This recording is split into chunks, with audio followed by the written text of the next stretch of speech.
Λοιπόν, Κατερίνα... Όχι σκούρο όμως. Όχι κρυάρι. Δεν μπορώ. Γιαρνάκι, να ευχαριστώ εκεί. Εάν θέλετε φεύγουμε με τη ίδια Περτούλη.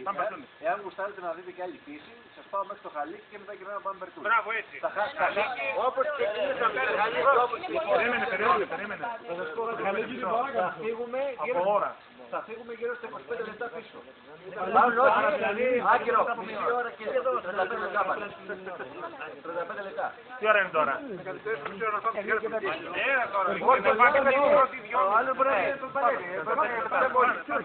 Κοντά μια ώρα, δεν είναι κοντά. Καλές 3 σχεδόν. Όποιος πεινάει βολεύει με λίγο και... Το Χαλίκι πας και γυρνάς, δεν είναι στο δρόμο σου. Ακούστε παιδιά, εάν πάμε στο Χαλίκι να το δούμε, είναι φανταστική διαδρομή. Να υπολογίζετε Περτούλη 3 η ώρα. Η ώρα είναι μια για 10. Δεν μας περνάει. Να υπολογίζουμε 3 η ώρα Περτούλη. Από θέματα έχουμε. Αυτό λέω, άμα κρατάμε, ναι, άμα δεν πάμε να πάμε. Πάμε Χαλίκι, Έλα, πρώτο. Πάμε Χαλίκι και φεύγουμε να κάνουμε Περτούλη για φαγητό.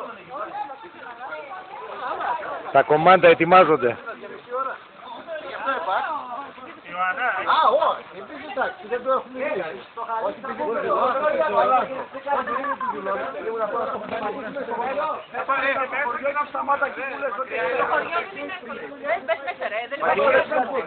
Βρες ένα χώρο να σταματήσουμε. είναι, έχει μια πλατεία εκεί πέρα.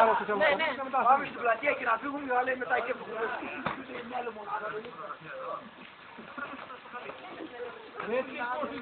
Τι έβγαλε, θα ρωτάω μου,